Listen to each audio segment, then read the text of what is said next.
Let's touch on Spurs firstly. On that subject of managers, are you confident with the person at the helm taking your club forward in the right direction? Spurs, another demolition act against Liverpool yesterday.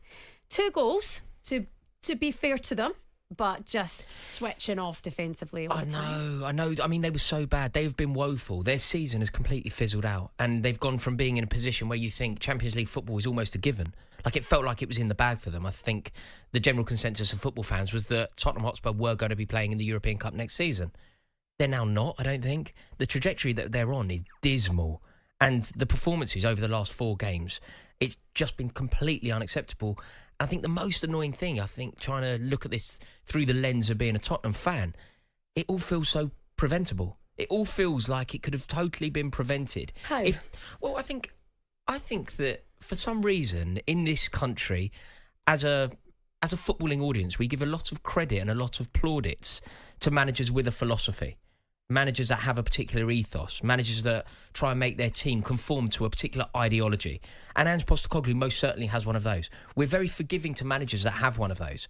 For example, it reminds me a little bit of Marcelo Bielsa at Leeds. Do you remember a few years ago, Marcelo Bielsa at Leeds, Manchester United played Leeds, I think it was the first day of the season. Paul Pogba had the game of his life for Manchester United that day. Yeah. Manchester United scored 6. When you think of the rivalry and how much that fixture means, Manchester United scored 6, and there was something really weird that happened in the aftermath of that game. The press, if you read any press release regarding that game, if you read any match report, you would have thought that Leeds United won 6-2, not lost 6-2. And I feel like that's what's happening with Postecoglou a bit. His team are getting battered every week, and people are saying, well, you know, he has an ideology and he's trying to get his team to play in a particular way, and it takes time. And I don't know why we are so forgiving to this fact of his ideology. He likes to play expansive football. He likes to defend with a high line. But his team are getting battered week in, week out. They are conceding goals left, right and centre. They do not know how to defend set pieces. But for some reason, nobody would even dream of saying, is Postecoglou's job in jeopardy? That's not a conversation, is it? I think it is a conversation. I haven't heard it. I think people are very kind to him, Because it's ridiculous. I think it's something that has been mooted, but if it's a genuine conversation, it's ridiculous. That Spurs fans finishing likely 5th, a place in Europa League football. Okay, I know Champions League is the dream, but they've got to reassess everything and look at the progress and look at the happiness they've had this season. All right, the last 4 games have not been good enough, and it's been an absolute walloping every single time. Ange has made his comments about set piece, which was pretty stupid, I think, in reflection. He shouldn't have said those words. But actually, they've had a good old time and they can fix it. When you say progression, though, like when you say progression, I know context is key, and obviously they lost Harry Kane, but ultimately, I don't think that they'll finish in the Champions League spots now. I think they'll finish 5th at best. They finished 8th last year. 8th was a woeful season for them, wasn't it? Is that not another chance, though, Rory? Is that not another chance at a bit of progression? Finishing 5th, a different competition, one where you can look and say, OK, we've missed out on a Champions League spot, but we could flourish in Europe. I'd say expectations change throughout the season. If you'd said at the beginning of the season Tottenham finished 5th, you'd say that's a decent season. Losing Harry Kane, a new manager coming in, a new look back line, losing Hugo Lloris, a new keeper cut. I think you could say 5th is decent. But expectations throughout the season change. And Tottenham Hotspur 4 games ago were destined to play in the European Cup next year because of these 4 results, and they are atrocious. And also, they're very significant games. You know, if you're a Tottenham fan, okay, they lost to Newcastle and they lost to Liverpool, and I think that's fairly acceptable in terms of like the rivalry and the tribalism. But they've also got slapped up by Arsenal and Chelsea in there. By the way, they were good against Arsenal. They were terrible. They had a number of There's a great example. There's a great example of the generosity that I believe is extended towards Ange Postecoglou by the press. But Arsenal have been outstanding. Arsenal have been outstanding this season. But this is the thing, Rory. This is what fascinates me about you. All of those things that you've just said about Spurs and Ange Postecoglou. You've just said you've seen progress in the last 4 games from Chelsea, but you're still not sure about your manager. Yeah, because you've got to judge it. Because you've got to judge it over the whole season. Like Chelsea's season but you've just said expectations change over the whole season. Yeah, absolutely. Which is why I think there is an argument now for keeping Mauricio Pochettino at Chelsea. Right. When Chelsea conceded 5 against Arsenal, I wanted him sacked at half time. I honestly believe that Arsenal performance. Arsenal were brilliant, not taking anything away from them, and obviously Kai Havertz scoring goals was very, very painful to witness. But we have reacted very well to that. But at half-time at the Emirates, I believe that Mauricio Pochettino should have been sacked then. I think it's fair to say, that was Chelsea's worst performance of Premier League era. So, although we've had a decent few results and the best form that we've displayed all season has been in the last 3 games, if looking at the season as a whole for Chelsea, it's certainly not been a successful season. And I think looking at the season as a whole for Tottenham, considering where they were, considering what was obtainable to them very recently, it's been a little bit underwhelming at the very least. You know, Tottenham have conceded 58 goals this season.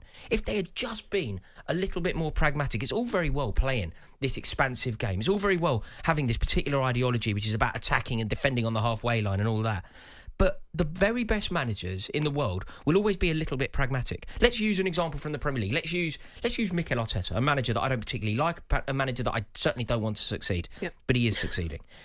Mikel Arteta, when he played against Chelsea, he plays a really aggressive game. He gets Odegaard in the pocket between the defence and the back line, between the defence and the midfield, and he knows how to exploit, and they went for the jugular of Chelsea. They scored 5 goals. When he went to Man City away from home, he turned into Diego Simeone. He defended, he was resolute, and he desperately tried to secure a 0-0 draw. So he's pragmatic. You play Chelsea, you go for the jugular. You play City, and you're tight and you're respectful and you're aware of the threat posed by the opposition. You don't play the same way against everyone. Ange Postecoglou has no pragmatism. He plays the same way against everyone, which makes you so easy to play against, and it makes you so predictable.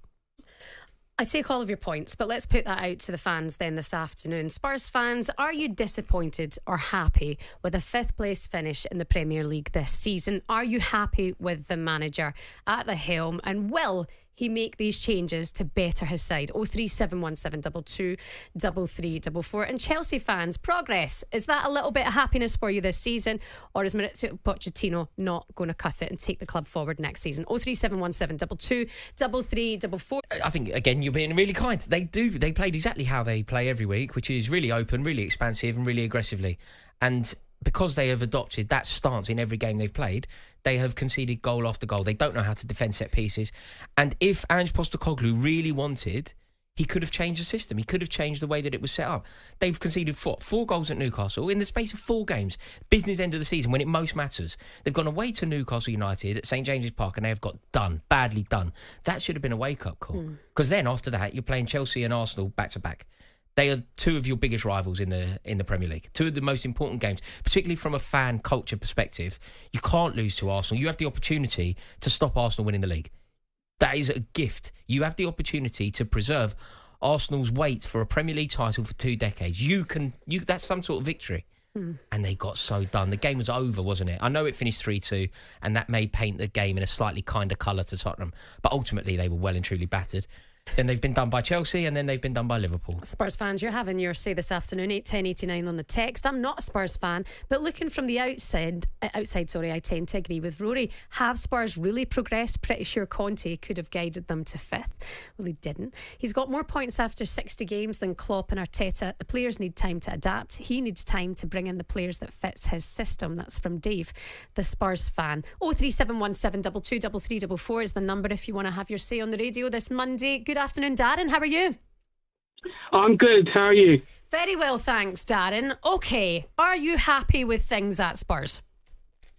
I think people have got to be a bit realistic. He hasn't got the players that he wants in, so you've got to give him at least 3 seasons, because the problem if we keep changing managers, we're going to end up in the same situation every season. We've got to give the manager a chance, because I've been going for 47 years. And we've never been a team that doesn't concede goals. We've had terrible defences. And a lot of the fans want to see exciting football. You pay a lot of money. And I think we've got to be realistic. We are not going to, unless we get a big owner come in and spend loads of money, we are not going to win the title. Although Darren, having a history of having some average defenders doesn't mean that it's acceptable now. I would also say that over the years, Tottenham have had some excellent partnerships at the back, haven't they? Like most recently, the Vertonghen-Alderweireld partnership was actually the foundation for why Tottenham launched successive bids for the title. What bids? Well, we blew the one against Leicester. Yeah, agreed. But you were in the conversation for winning the league 2 years. Oh, come on! We weren't even close. Look at what happens to City. They don't start well, but they always finish well. It's not how you start; it's how you finish.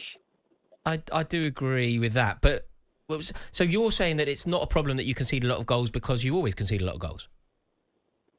It is a problem, but the problem is you've got to get players that play that system. The players we have, he hasn't had many players come in that actually replace the ones we already had.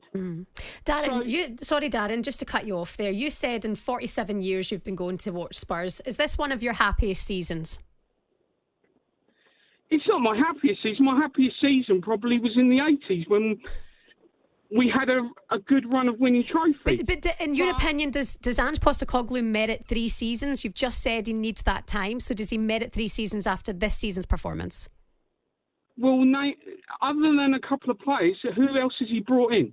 Mm-hmm. Yeah, no, he needs time. He needs his players to implement his philosophy, that's for sure. Darren, thank you very much for your call. Good afternoon, George, the Spurs fans. How are you, George? Hiya.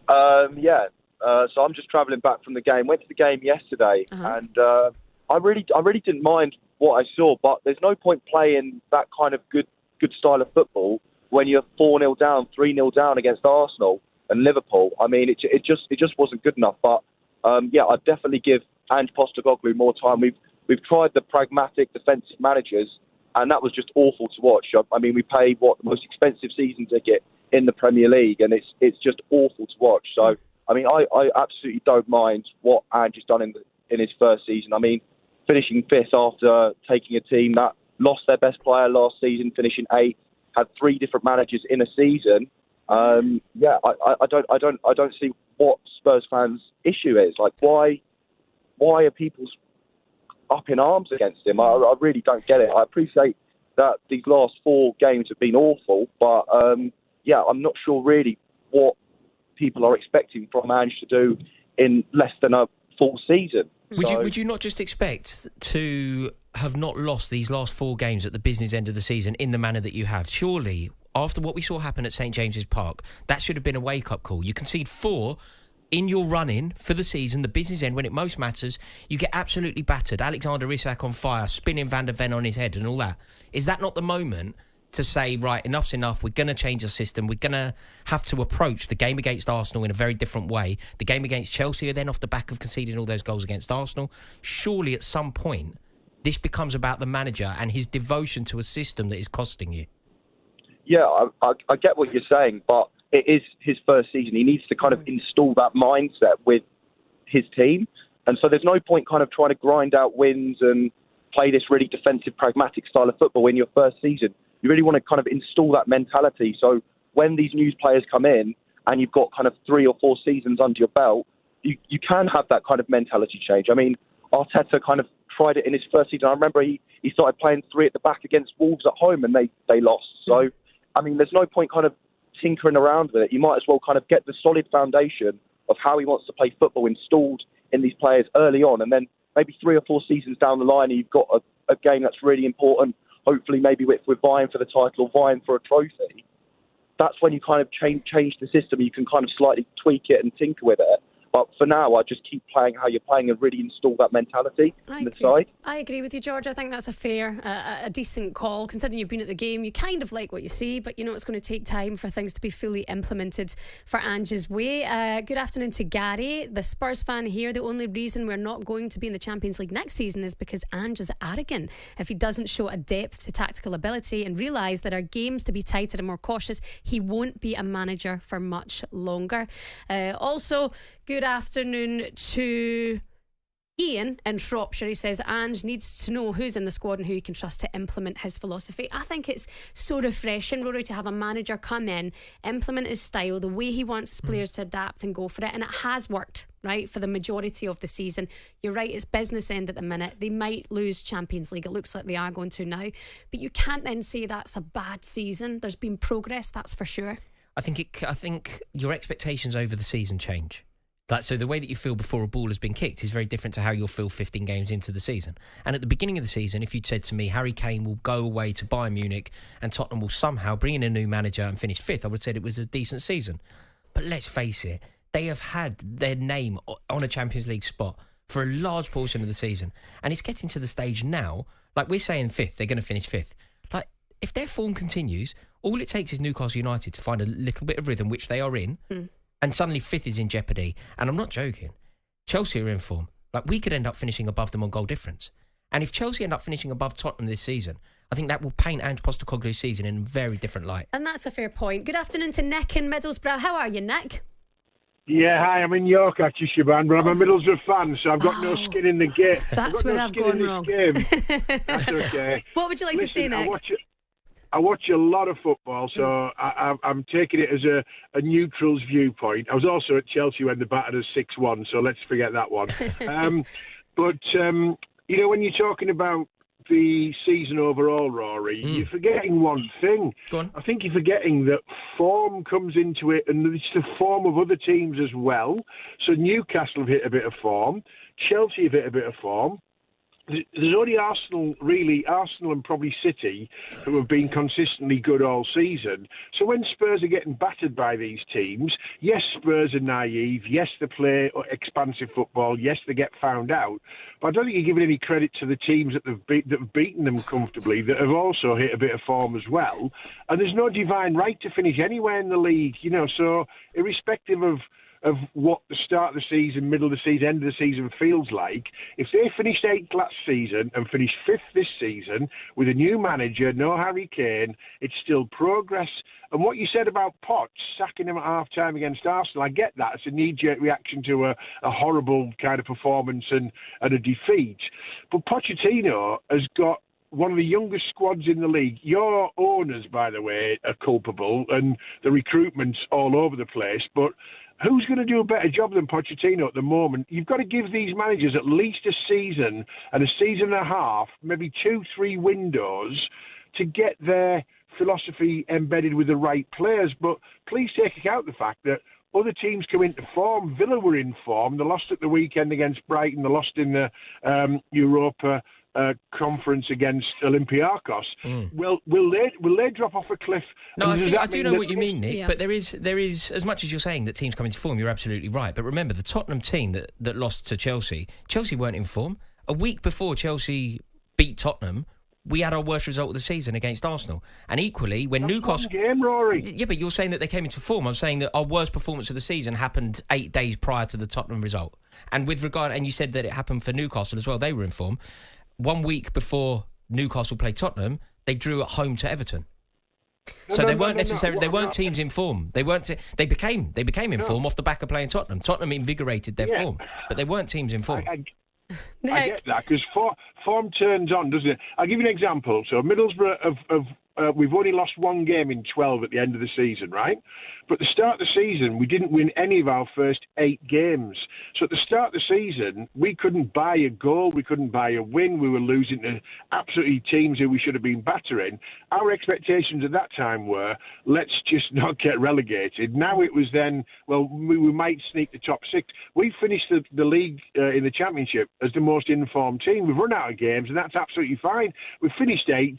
We deserved to finish 8th because we had over 46 games. We had bits of form, bits of out of form. The only team who beat us, and they were quite jammy, were Leeds United with an offside goal. And there was progress, Nick, throughout that season. And that's, I think, what you're trying to allude to now. Spurs and Chelsea have had progress. I do appreciate your call. Thank you very much, Nick. You're listening to talkSPORT. Paul Hawksbee and Andy Jacobs, Monday to Friday afternoons 1 till 4 on AM, on DAB, via the talkSPORT app and on your smart speaker.